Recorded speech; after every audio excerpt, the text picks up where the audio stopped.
dalil-dalil hukum syarak yang tidak disepakati. Kita lihat dahulu kepada takrifnya. Apakah pengertian yang dimaksudkan dengan dalil-dalil hukum syarak yang tidak disepakati? Pengertiannya adalah dalil yang menjadi perselisihan ulama, sama ada boleh diterima sebagai sandaran hukum syarak atau tidak. Maksudnya, dalil-dalil ini digunakan untuk menentukan suatu hukum syarak, tetapi ia menjadi perselisihan ulama, sama ada ia boleh diterima pakai ataupun tidak. Disenaraikan dalam buku teks kita ada 6 dalil hukum syarak yang tidak disepakati, iaitu yang pertama al-istihsan, yang kedua al-istishab, yang ketiga masalihul mursalah, yang keempat qaulus sahabi, yang kelima sadduz zara'i, dan yang keenam adalah al-uruf wal-'adah. Di sana terdapat lagi beberapa dalil yang lain yang tidak disepakati oleh ulama, tetapi untuk pembelajaran kita hanya 6 ini sahaja. Baik, kita akan lihat satu persatu secara terperinci bagi setiap dalil-dalil hukum syarak yang tidak disepakati ini. Kita lihat kepada dalil yang pertama, iaitu al-istihsan. Apakah yang dimaksudkan dengan al-istihsan? Dari segi bahasa, al-istihsan adalah menganggap sesuatu sebagai baik, iaitu maksudnya apa sahaja yang ada kita anggap hukumnya adalah baik, yang elok, melainkan ada datangnya dalil yang mengatakan ia itu tidak baik, haram, makruh dan sebagainya.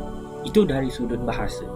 Dari sudut istilah pula, al-istihsan adalah mendahulukan qiyas yang tersembunyi, iaitu qiyas khafi berbanding dengan qiyas yang jelas, iaitu qiyas jali, disebabkan sesuatu dalil, atau mengecualikan sesuatu permasalahan daripada kaedahnya yang umum disebabkan terdapat dalil yang khas yang lebih kuat.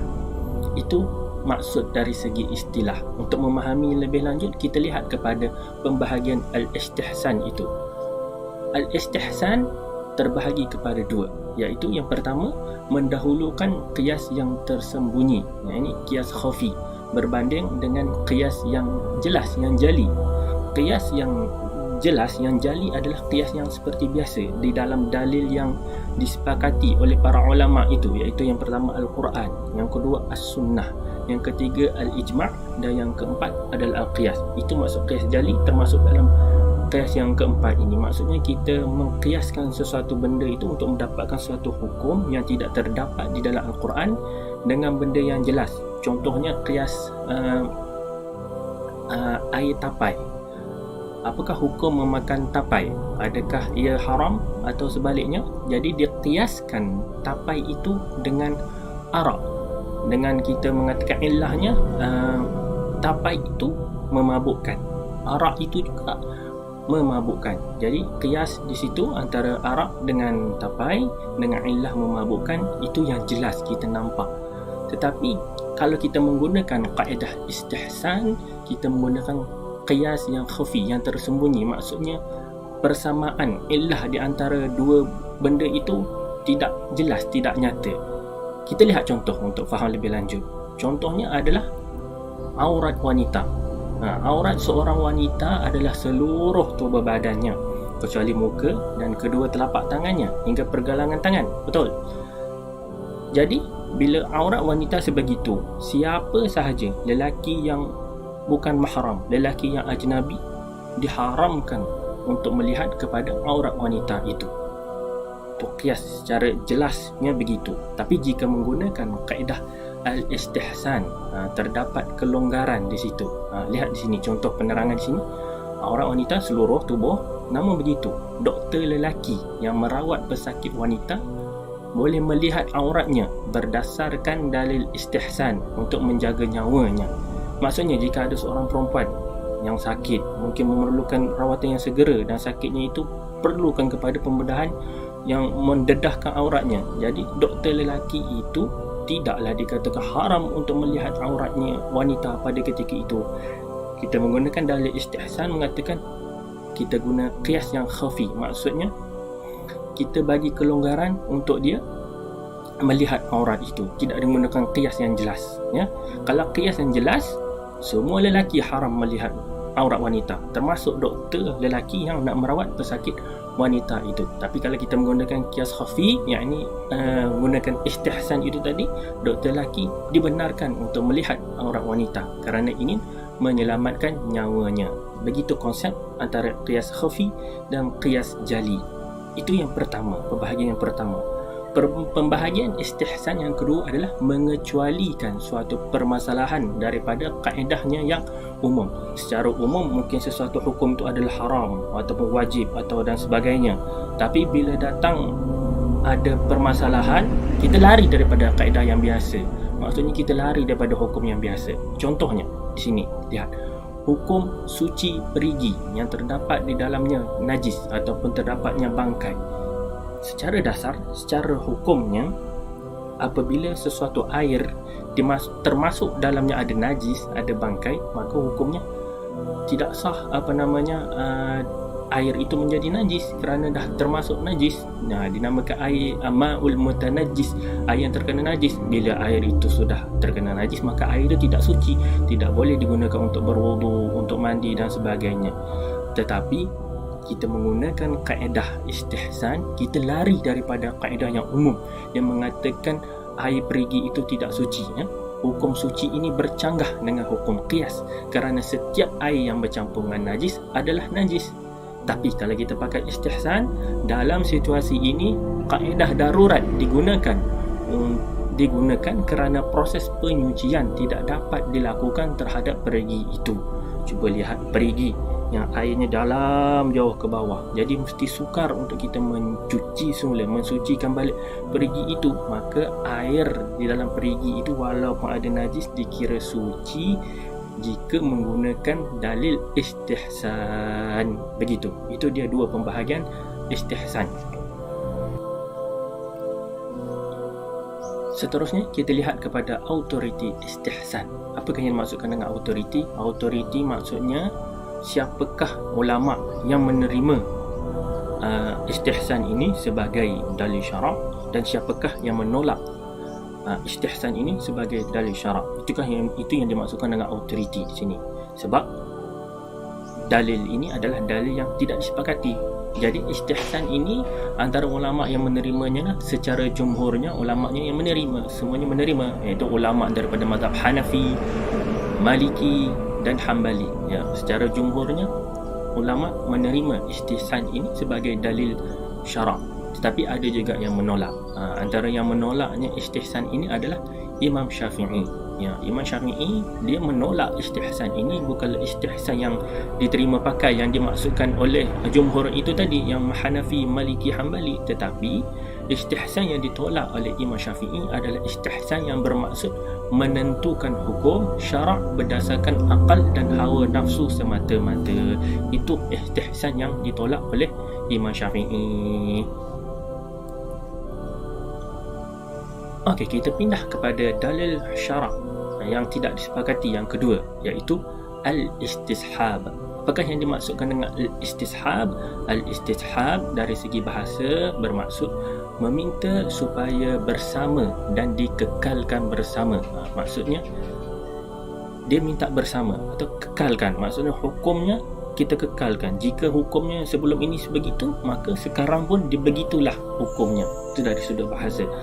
Manakala istishab dari segi istilah bermaksud mensabitkan, ini ataupun menetapkan atau menafikan hukum sesuatu perkara pada masa kini atau pada masa hadapan berdasarkan kepada hukumnya pada masa lalu disebabkan tiada dalil yang mengubahnya. Maksudnya kita mengekalkan sesuatu perkara itu dengan suatu hukum dia yang dahulu. Contoh kalau hukum dia wajib dulu, jadi sampai sekarang wajib hukum dia tidak berubah, walaupun dari dahulu hinggalah masa sekarang ataupun pada masa hadapan, kecuali ada dalil yang mengatakan okey, dahulu wajib, sekarang dah jadi sunat, itu barulah diubah hukumnya, tidak menggunakan pakai istishab. Tapi istishab dia nak mensabitkan atau menafikan hukum suatu hukum itu dari masa dahulu, tidak berubah jika tiada dalil yang mengubahnya. Kita lihat contoh, apakah perkara yang menggunakan dalil istishab ini. Contohnya daripada firman Allah, al-yawma uhilla lakumut tayyibat. Okey, itu ayat Al-Quran yang bererti, yang maksudnya pada hari ini dihalalkan bagi kamu yang baik-baik. Maksudnya daripada ayat ini menghalalkan semua jenis makanan yang baik-baik. Maksudnya apa jenis makanan, sama ada ia yang makanan baru dibuat, baru dicipta, resepi baru ke ataupun resepi lama ke, semuanya adalah baik-baik sahaja, ya. Sesuatu jenis makanan itu tidak boleh diharamkan kecuali bersandarkan kepada dalil syarak. Maksudnya semua benda adalah yang baik, yang halal, kecuali ada dalil syarak daripada Al-Quran ataupun daripada sunnah yang mengatakan ia haram, ia makruh dimakan, seperti pengharaman babi dan juga pengharaman bangkai. Ada dalil yang mengatakan makan babi itu adalah haram, makan khinzir, makan bangkai itu adalah haram. Jadi kekal semua makanan adalah baik kecuali ada dalil yang mengatakan ia haram. Oleh itu, semua jenis makanan adalah halal kecuali dinyatakan haram oleh syarak. Itu maksud istishab. Istishab kita mengekalkan atau mensabitkan hukum yang dahulu. Maksud dahulu kata daripada ayat ini, pada hari ini dihalalkan bagi kamu yang baik-baik. Maksudnya apa sahaja yang baik-baik semua boleh. Jadi tak ada dalil mengatakan ia haram, maka boleh. Kekallah sehingga masa kini, sehinggalah masa hadapan, ia sentiasa halal. Itu contoh yang pertama, ambil daripada ayat Al-Quran. Contoh yang kedua adalah seseorang itu tidak bersalah. Apa maksud di situ? Seseorang itu tidak boleh disabitkan dengan sebarang kesalahan kecuali terdapat bukti yang menunjukkan sebaliknya. Maksudnya seseorang itu kekal tidak bersalah, melainkan kita ada datangkan bukti mengatakan dia bersalah, ada bukti yang dia melakukan sesuatu jenayah, sesuatu kesalahan, barulah kita boleh sabitkan kesalahan. Maksudnya hukum dia kekal seperti dahulu. Dahulu dia tidak bersalah, dia tak ada buat dosa apa-apa, tak ada buat apa-apa jenayah. Jika datangkan dalil atau datangkan bukti, ini contoh ada rakaman CCTV mengatakan dia merompak, barulah hukum kepada dia tu bertukar daripada orang yang tidak bersalah menjadi orang bersalah jika didatangkan bukti, jika didatangkan dalil. Maka jika tak ada bukti, tak ada dalil, nak tuduh orang merompak, mencuri dan sebagainya, maka hukum kepada orang itu kekal tidak bersalah seperti sedia kala, seperti sebelumnya. Itu yang dimaksudkan dengan dalil istishab. Adakah dalil istishab ni dia terima ataupun tidak? Kita lihat kepada autoriti al-istishab. Ulama yang menerima istishab ini sebagai dalil hukum syarak adalah daripada ulama mazhab Maliki, mazhab Syafi'i dan mazhab Hanbali. Tetapi ada juga ulama yang menolak istishab ini sebagai suatu dalil syarak, hukum dalil syarak, iaitu ulama-ulama daripada mazhab Hanafi, ya. Menurut ulama mazhab Hanafi, istishab ialah dalil bagi mengekalkan hukum, tetapi bukan dalil untuk mensabitkan hukum yang baharu. Maksudnya apa? Maksudnya dalil istishab ini digunakan untuk kita kekalkan sesuatu hukum. Contoh hukum solat. Hukum solat daripada dahulu adalah wajib, maka sampailah sekarang, sehinggalah akan datang, sehinggalah hari kiamat, maka hukum wajib solat itu adalah wajib selama-lamanya. Itu istishab yang yang dimaksudkan dengan mazhab Hanafi. Tapi dia bukanlah, istishab ini bukanlah untuk mensabitkan sesuatu hukum yang baharu. Maksudnya dahulu wajib, sekarang ini bertukar kepada haram sebab datang dalil, bukan sebegitu. Okey, itu dia.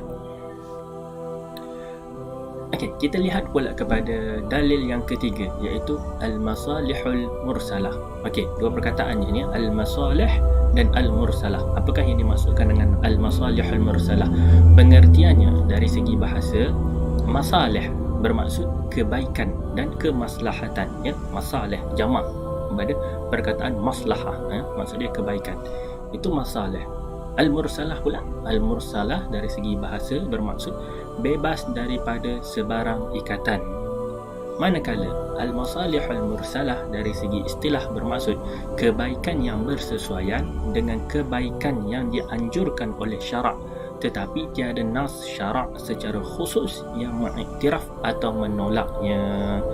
Okey, maksudnya sesuatu perkara itu, suatu hukum ataupun peraturan yang kita buat itu dia bersesuaian dengan syarak. Maksud syarak suruh kita jaga keselamatan diri kita, syarak suruh kita jaga harta kita, syarak suruh jaga kita punya kehidupan kita ini, tetapi peraturan ataupun hukum yang kita tentukan itu tak ada dalil, tak ada nas syarak, tak ada ayat Quran ataupun tiada hadis yang mengatakan suruh buat benda itu, tapi ia adalah benda yang baik, yang bersesuaian, yang selari dengan syarak. Jika dia adalah sesuatu peraturan yang kita buat tidak selari dengan syarak, maka tidak boleh diterima pakailah, tidak dinamakan sebagai al-masalihul mursalah.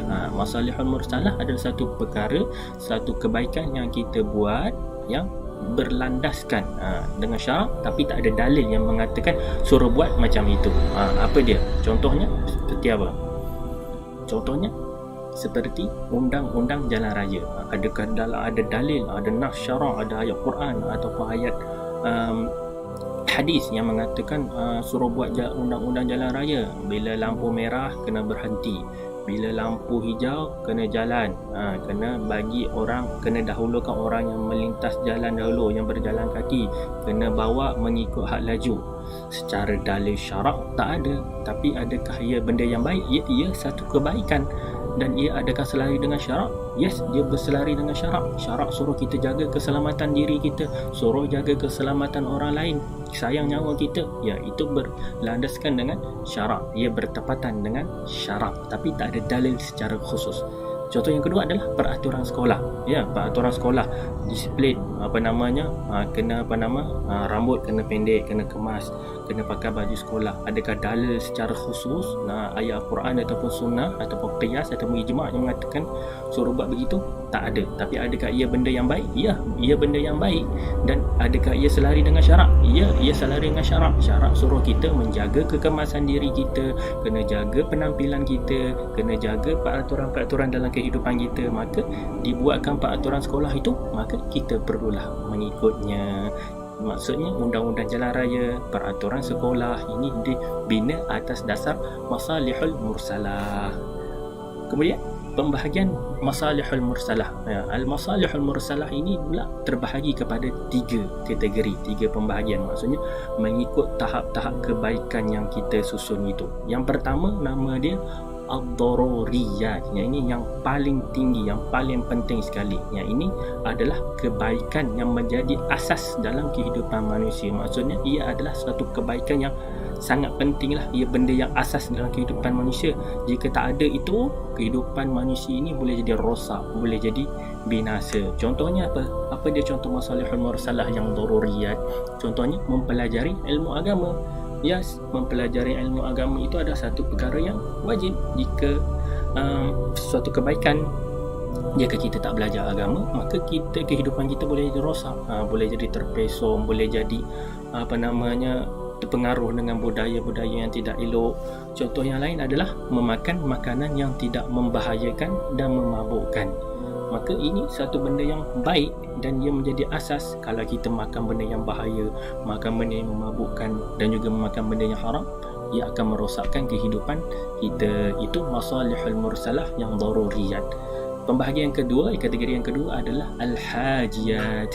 Al-hajiyat pula adalah kebaikan yang biasanya diperlukan dalam kehidupan manusia. Maksudnya secara umumnya, kalau tak ada benda tu, kita masih boleh hidup, tapi kehidupan kita ini kurang lengkap, kurang sempurna. Jadi kalau kita ada benda-benda yang hajat ini, kita boleh menjalani kehidupan kita ni dengan lebih mudah dan juga dengan lebih selesa. Contoh dia apa? Dia masalihul mursalah yang hajat. Contohnya jual beli melalui internet ataupun menggunakan katalog. Kalau tak ada benda ini, kita masih boleh hidup. Nak membeli belah boleh saja lagi, kita pergi ke pasar, pergi ke kedai dan sebagainya. Tapi kalau ada yang masalah mursalah hajat ini, kehidupan kita jadi lebih mudah. Lagi-lagi zaman PKP ni kan, duduk kat rumah tak boleh nak keluar, jadi semua order melalui internet saja, barang tu post sampai ke rumah kita tak payah keluar rumah pun ya.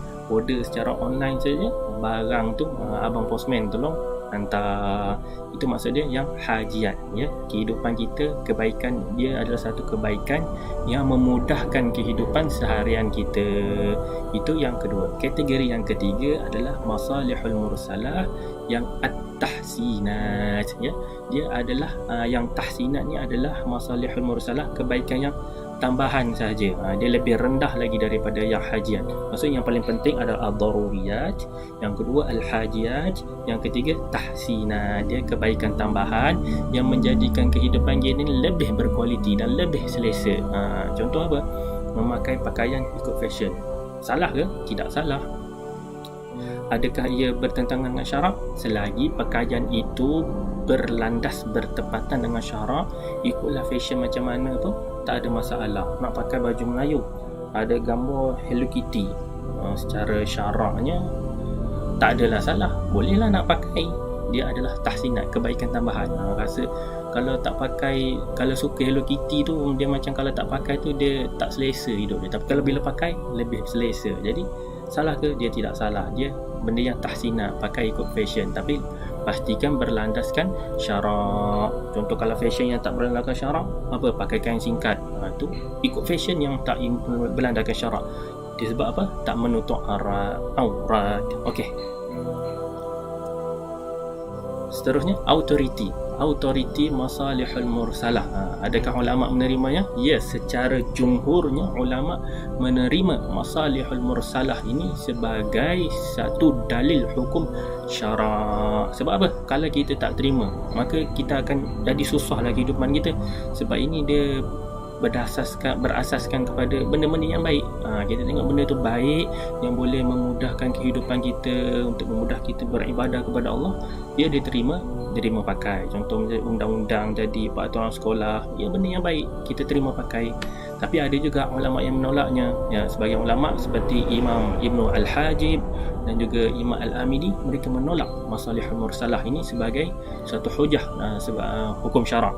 Mereka berpandangan ia boleh mencemarkan kesucian Islam jika hukum boleh ditentukan berdasarkan kebaikan yang difikirkan oleh akal dan nafsu semata-mata.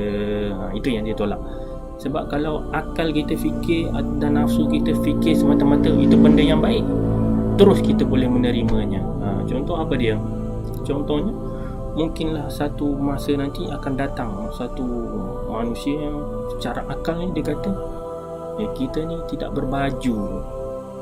Benda tu yang benda baik, kesalahannya tak baju. Kalau dah panas, buka jalan baju, jalan-jalan baju. Itu orang fikir secara akal. Sebab itulah ada sebagian ulama menolaknya. Sebab boleh berlaku seperti itulah. Dia fikir secara akal dia, benda tu baik, tapi tak berlandaskan syarak, dia tidak diterima. Okey, yang penting dia mestilah kebaikan yang berlandaskan syarak, tapi tak ada dalil khusus yang menyuruh dia. Contoh lain apa dia? Contohnya kita baca Yasin malam Jumaat.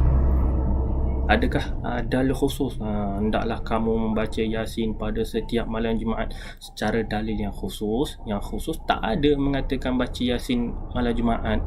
Tapi adakah ia benda yang baik? Ya, ia benda yang baik. Adakah ia bertentangan syarak? Syarak tak ada kata pun jangan baca Quran, jangan baca Yasin malam Jumaat. Tak ada. Jadi benda tu benda baik. Baca Al-Quran, berhimpun beramai-ramai membaca ayat Quran, dapat pahala. Maka ia dikira sebagai masalihul mursalah. Contoh lain apa dia? Baca tahlil ataupun namanya buat kenduri. Itu semua benda yang baik.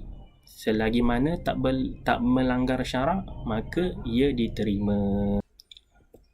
Kita berpindah pula kepada dalil yang keempat yang tidak disepakati, iaitu qaulus sahabi. Ini pun dua perkataan juga. Qaulu dan as-sahabi.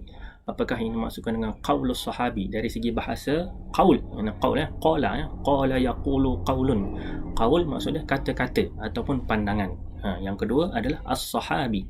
Sahabi maksudnya sahabat lah dalam bahasa Melayu. Apakah ini maksudkan dengan sahabat itu? Sahabi itu, sahabat ini adalah golongan yang pernah berjumpa dan beriman dengan Rasulullah sallallahu alaihi wasallam serta berdampingan dengan baginda untuk suatu tempoh yang lama dan mati dalam keadaan Islam. Okey, itu dia sahabat, golongan yang pernah berjumpa. Itu yang pertama, dia pernah berjumpa dengan Nabi dan beriman dengan Rasulullah. Ada juga orang yang pernah berjumpa dengan Nabi tapi dia tidak beriman, maka tidak dikategorikan sebagai sahabat. Siapa? Abu Jahal, Abu Lahab. Mereka pernah jumpa Nabi tak? Ya, mereka pernah jumpa Nabi. Ada juga Abu Lahab itu merupakan bapa saudara Nabi. Adakah mereka dikategori sebagai sahabat? Tidak, sebab mereka tidak beriman dengan Rasulullah.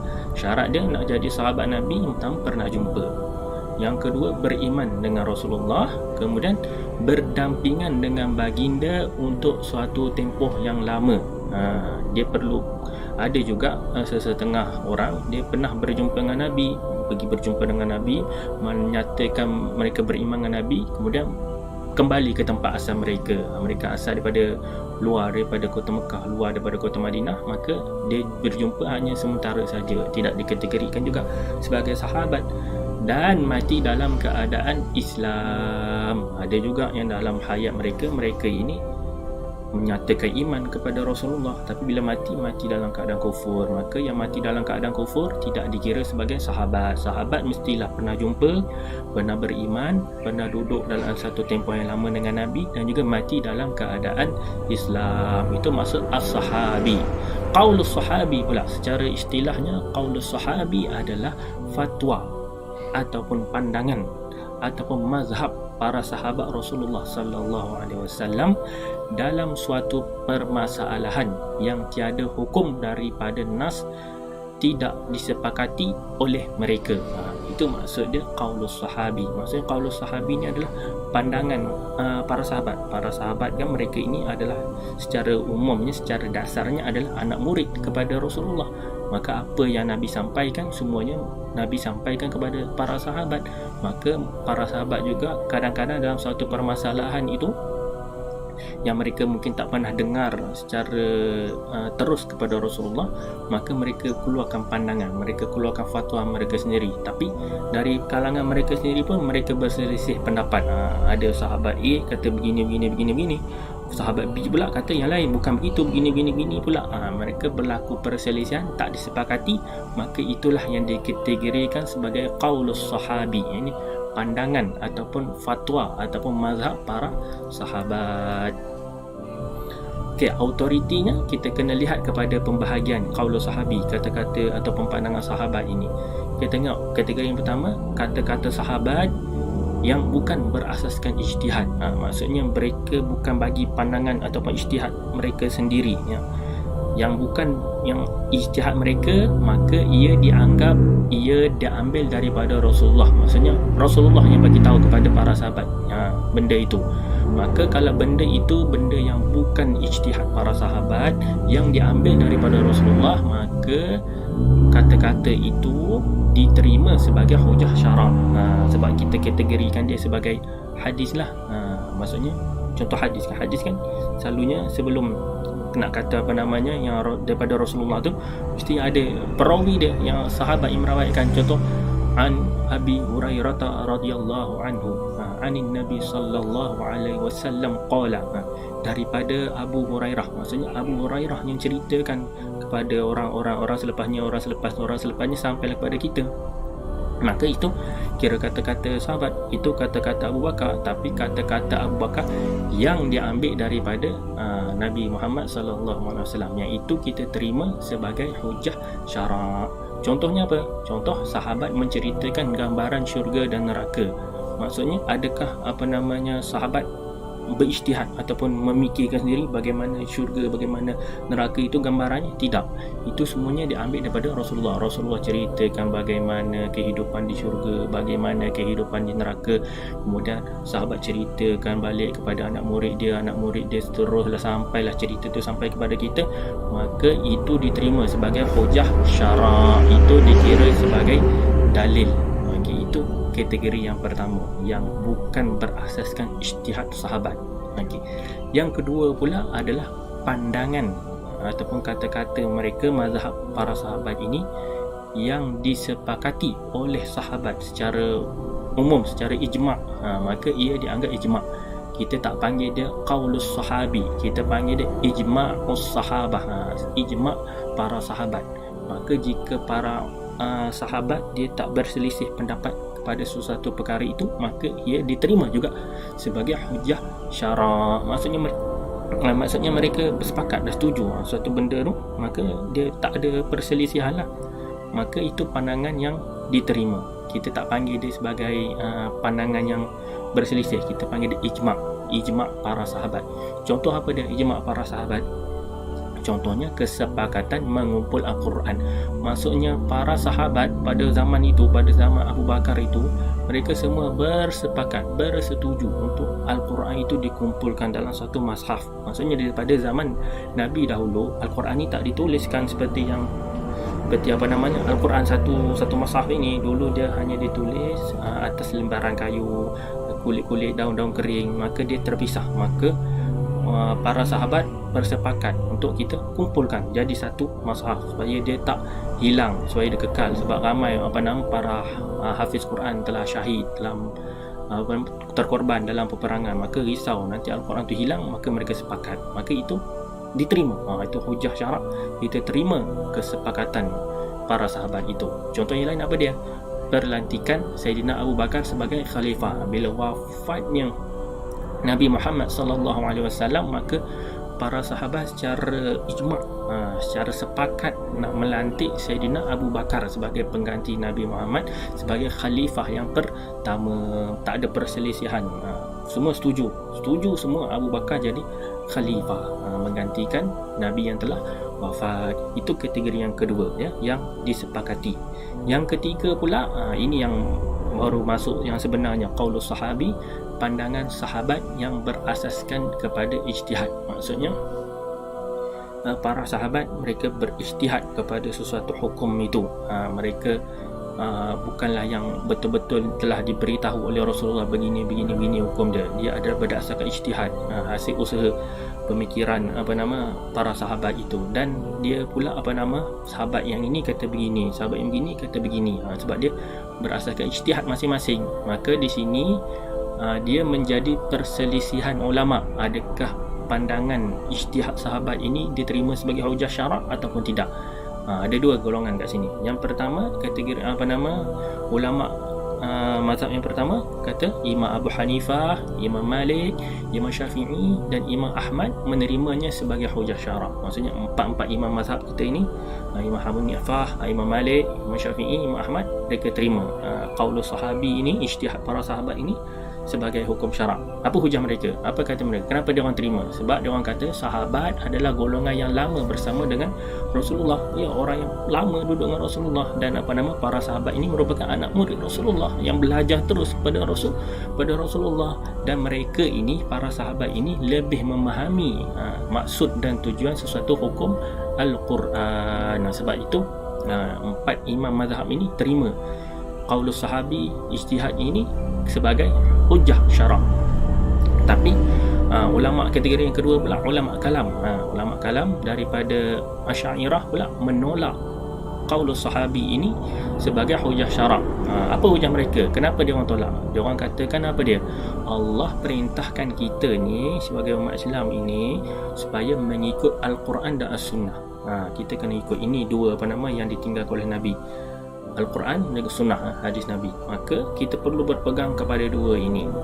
Pandangan sahabat tak termasuklah kepada dua benda ini. Sebab pandangan sahabat, ijtihad sahabat bukannya Al-Quran, pandangan sahabat, ijtihad sahabat bukanlah Sunnah. Maka dia tak termasuk daripada dua kategori ini. Maka qaulus sahabi, ijtihad para sahabat ditolak. Okey, kita lihat pula kepada dalil yang tidak disepakati yang kelima, iaitu saddu az-zara'i. Dia juga terdiri daripada dua patah perkataan, iaitu saddu dan az-zara'i. Kita lihat pengertiannya dari segi bahasa. Saddu membawa maksud menutup, manakala az-zara'i pula bermaksud jalan untuk sampai kepada sesuatu yang baik ataupun buruk.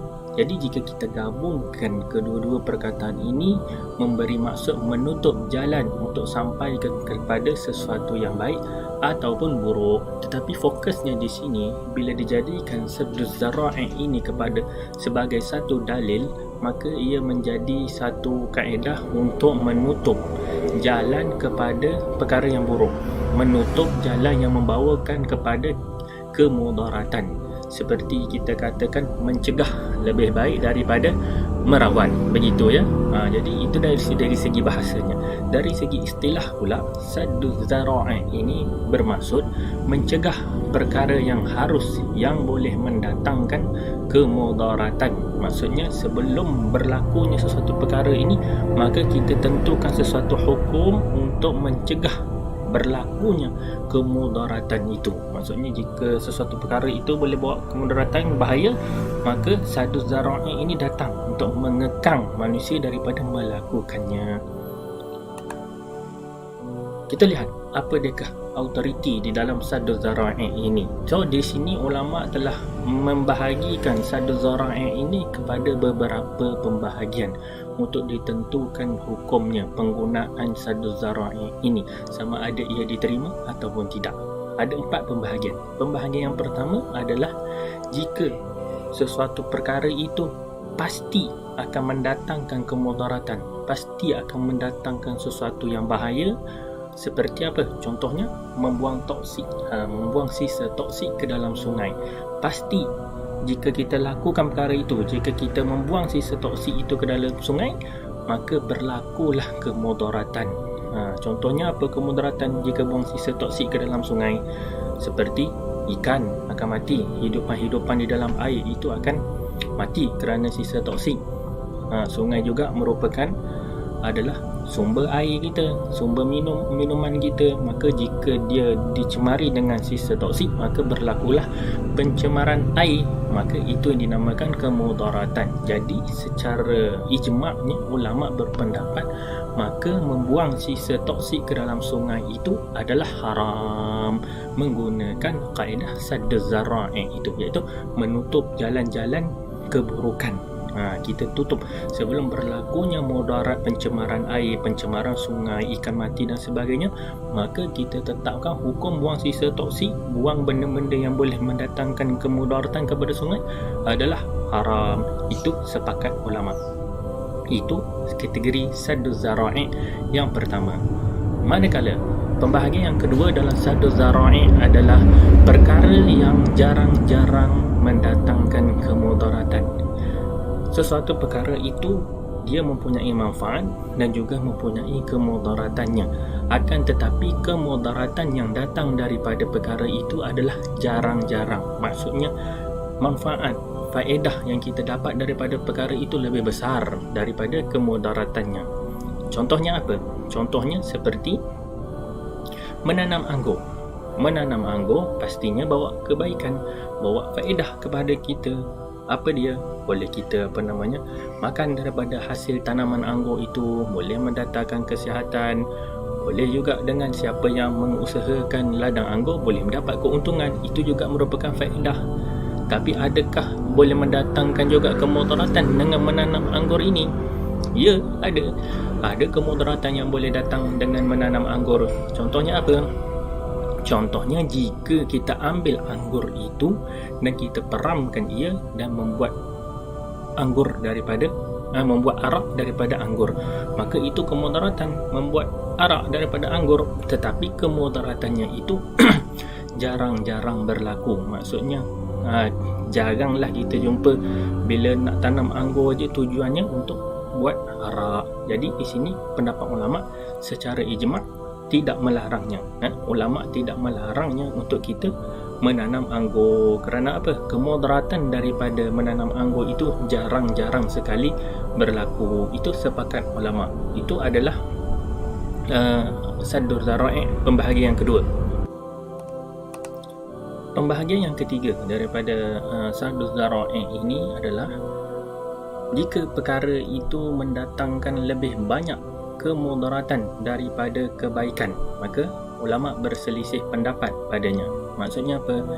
Pembahagian yang ketiga ini juga merupakan dia lawan kepada pendapat pembahagian yang kedua itu. Pembahagian kedua menunjukkan bahawa manfaat ataupun kebaikan yang kita dapat itu lebih besar daripada kemudaratannya.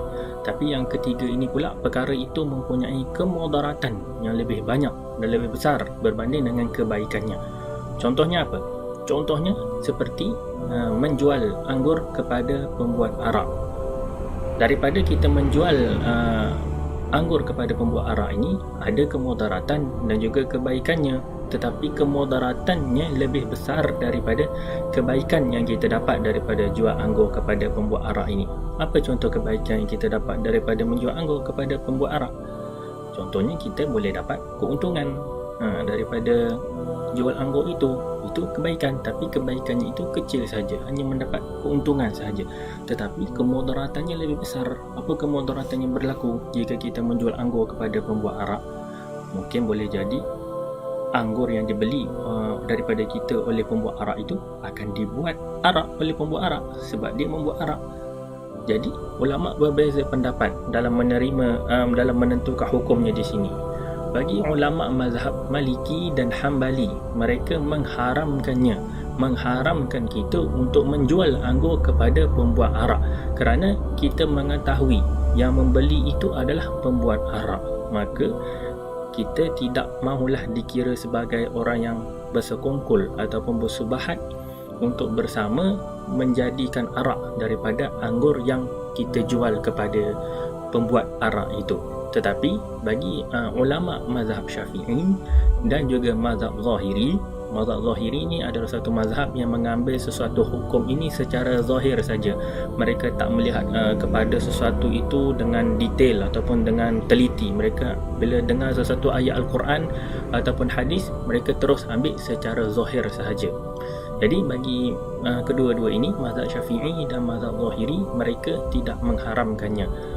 Mereka tidak mengatakan menjual anggur kepada pembuat arak ini adalah haram. Kerana apa? Sebab hukum asal jual beli ini adalah harus kepada sesiapa saja. Jadi jika pembeli itu adalah pembuat arak pun, maka tidak haram.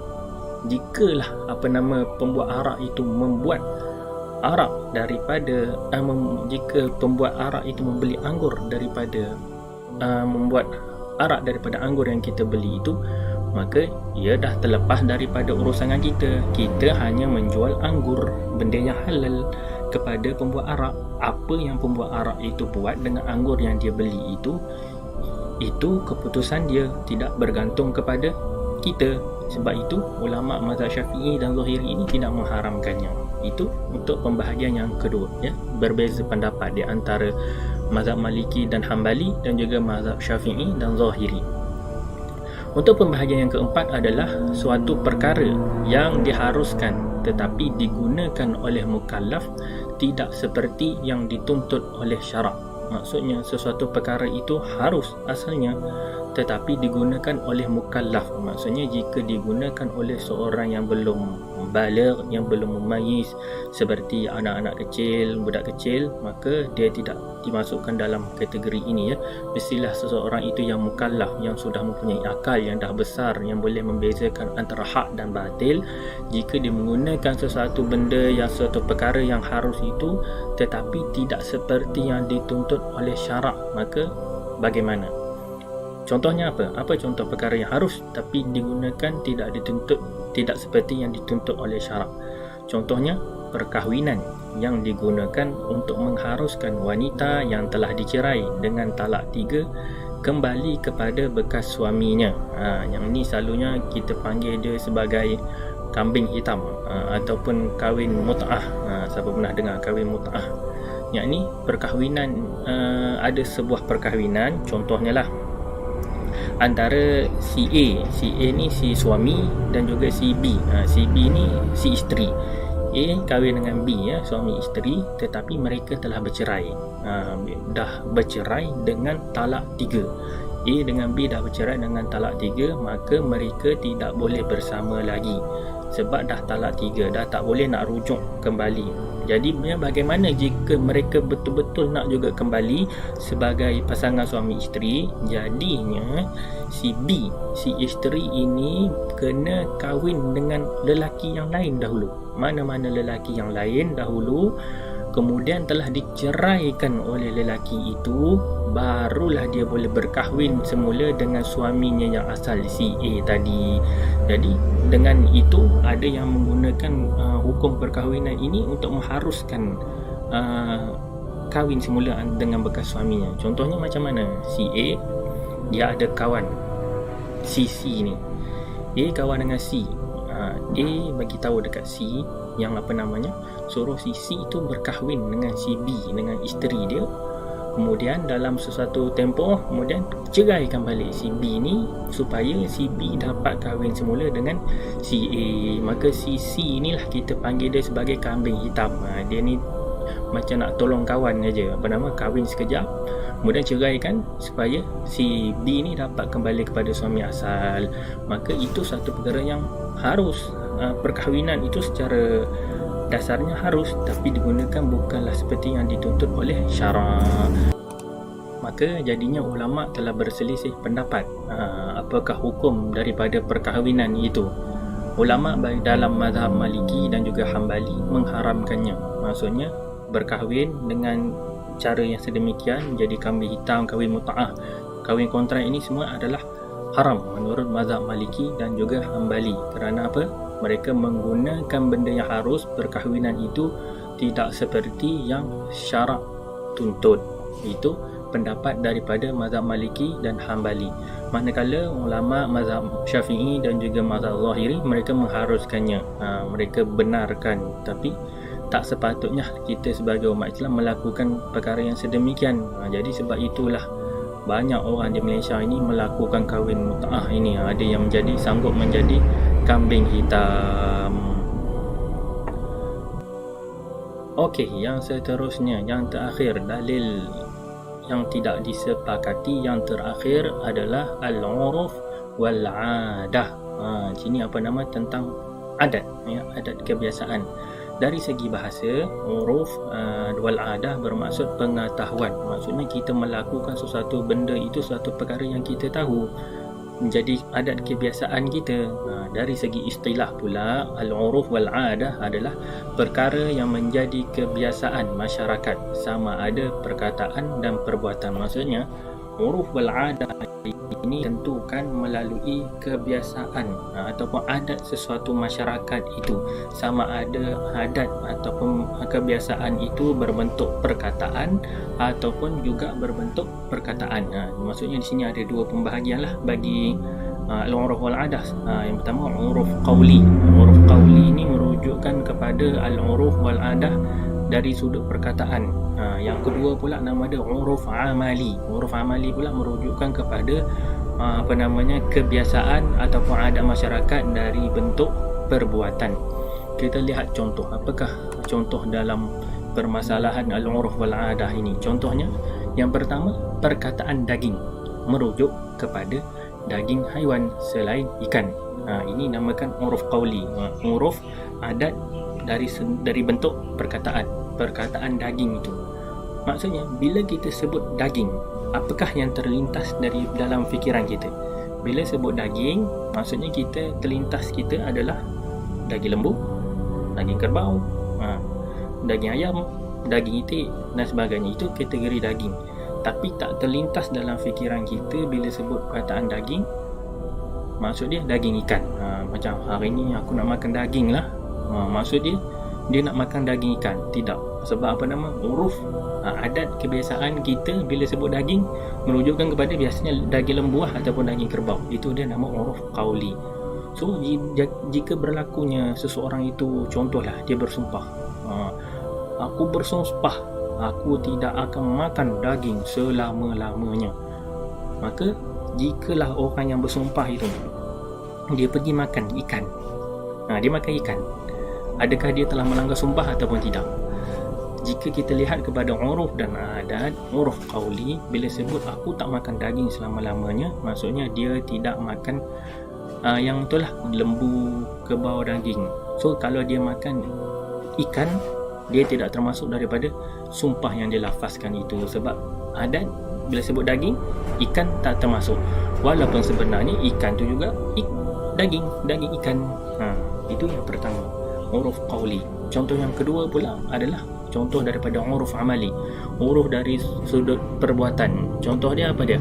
Memakai kasut di dalam rumah tidak dibenarkan menurut adat masyarakat di Malaysia, tetapi diharuskan di setengah masyarakat di barat pakai kasut dalam rumah. Cuba kalau kita ni, masyarakat kita Melayu ni pakai kasut di rumah, pasti dia adalah orang yang marah kan, sebab adat kita bila masuk rumah mesti buka kasut.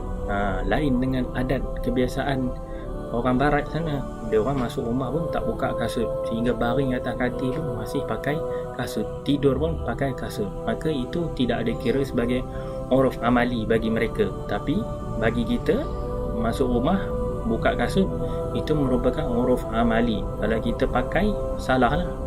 Itu menunjukkan bahawa uruf kebiasaan orang Melayu buka kasut, jadi tak bolehlah kita nak lawan. Itu contoh dia.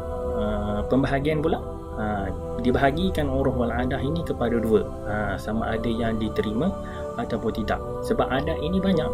Bila sebut tentang adat, masyarakat sesuatu itu, bila dia khusus kepada sesuatu masyarakat itu untuk menentukan adat itu. Jadi ada adat yang bagus, ada adat yang tak bagus. Jadi dibahagikan adat al-uruf wal adat ini kepada dua.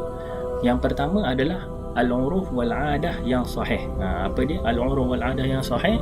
Uruf wal adah yang sahih adalah uruf wal adah yang tidak bercanggah dengan syarak, tidak menjejaskan kemaslahatan dan tidak mendatangkan kemudaratan.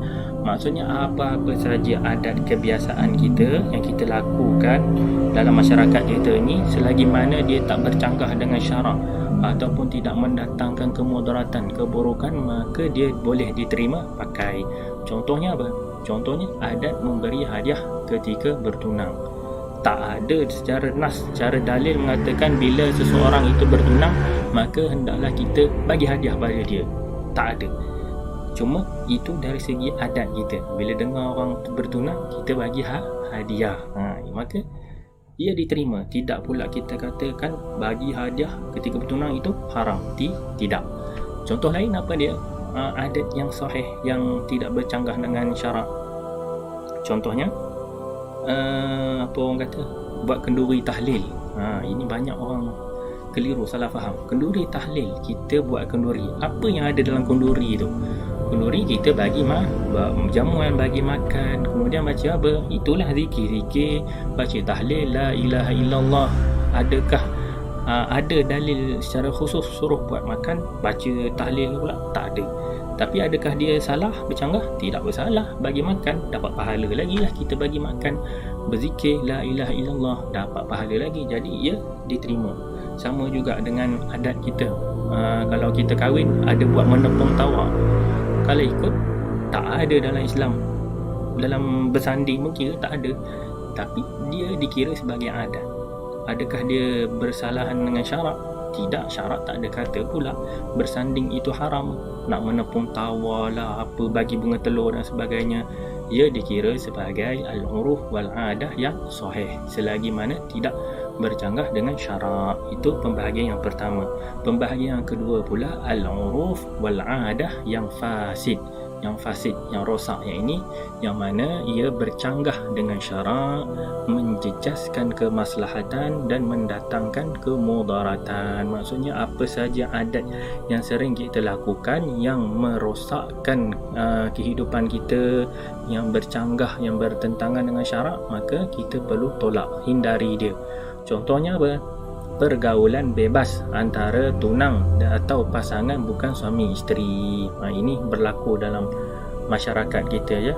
Dah bertunang tu macam seolah-olah lesen untuk bersama-sama, sedangkan bertunang itu hanyalah untuk mengikat di antara lelaki dan perempuan itu. Maksudnya kalau ada lelaki lain nak masuk, nak meminang perempuan itu, tidak boleh sebab dia adalah tunangan orang. Itu saja tunang dalam Islam ni. Tapi kalau tengok daripada masyarakat kita, tunang ini dah seolah-olah dah lesen boleh keluar sama-sama, dah boleh berpegang-pegangan tangan. Yang itu kita perlu hindarkan, perlu tolak. Sebab inilah orang panggil al-uruf wal-adah yang fasid, yang tidak boleh diterima pakai. Okey.